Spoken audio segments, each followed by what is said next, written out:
My hometown is Carthage, Missouri, and it's a very old town. It was settled somewhere between 1820 and 1840. It had a rich and bloody and unpleasant history during the Civil War, and boom years after the Civil War. It's quiet, it's small, it's a great place to raise children because of its detachment from the big city influences. We have 6 kids. It's a yours, mine, and ours family. And they all are very unique. And right now we have 8 grandchildren. My wife reminded me my oldest daughter's 35. I just about fell over. So I basically grew up in Carthage, and I had just a wonderful childhood. I hear these stories about Leave It to Beaver's, not real life, and I always thought Leave It to Beaver, he had it kind of rough compared to me. My parents were very supportive of anything creative art-wise that I did. I can remember the first drawing I did, and they really made a big deal about it. It's probably 3 years old. He was born to be an artist. He was born with an inner talent. It wasn't developed. He did go out and play football and stuff like that, but more so he was a late talker because I think his mind was always going on creating. We had some Frederick Remington prints around the house, and some Western art. My dad particularly liked Western art and Impressionism. As nice as my home was, you go out in the cruel world, and you could really be in the dumps in that adolescent age. And I can remember coming home and going right up to my room and painting. And in hindsight, I look back on it, I think, that was my solace for bad days. I mean, I drew a lot. I always took art classes. I was always trying different things, not always strictly artwork, kind of crafty kind of stuff. But I was a prolific drawer even in high school. People ask me where I went to school, and I went to business school actually at night. Where'd you learn to paint? And I tell them self-taught.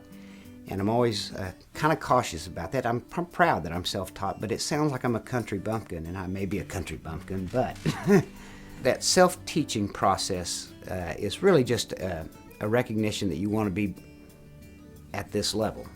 And if you know you want to be at that level and you're starting here, every step you just work, you work towards that. And it's not isolated to art. I think that's true in any field. I entered a painting into an art show in a little town down in Arkansas called Eureka Springs.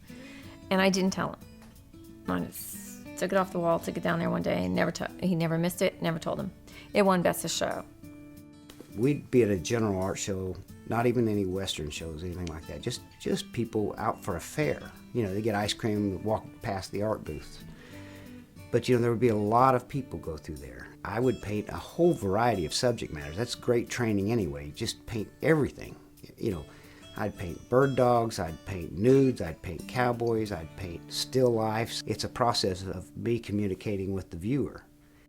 Andy is probably the hardest working artist I've ever known, in that he paints 7 days a week, 10 hours a day. People often say, because you're an artist, they say, oh, do you wait for inspiration? I said, fella, I got a mortgage. That's an inspiration. I go up and work. And so, I come up and clock in. I did learn discipline from a job, and I found days I think I feel like painting, I don't do well.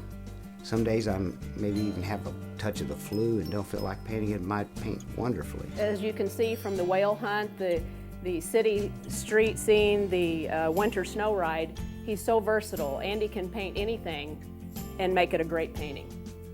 He's been in the Scottsdale Art Auction and the Coeur d'Alene, and they're exhilarating to go to. You're in a crowd of people, especially the Coeur d'Alene, that are buying mostly art by deceased artists. And here's your painting. I would say, if I had to, describe my work as, a trademark of my work or something unique, it'd be mostly, I try to paint things that you really couldn't get a good photograph, because that's what we're not seeing. We see if a guy just, posing on a horse or any other stagnant pose, there's a lot of photographs you can take of that, but have a guy galloping on a staggering horse or a winded horse and losing his balance. You know, you're just never going to get a photograph of that. So I am conscious that I try to paint things that people don't see a lot. And I personally like figures and action, so I do a lot of figures and action. I like the expression, the body language of a horse and a man and a woman. You know, the body language. Since I'm not a very good verbal communicator, I guess I read body language much more than verbal language. So I love telling the story through the body language. I tell people, you know, what people might call composition.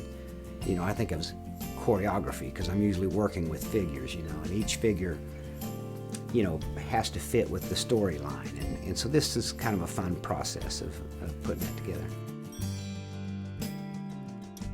I really still have an ambition to create the artwork I like the most. I want to keep doing what I'm doing, but to the nth degree.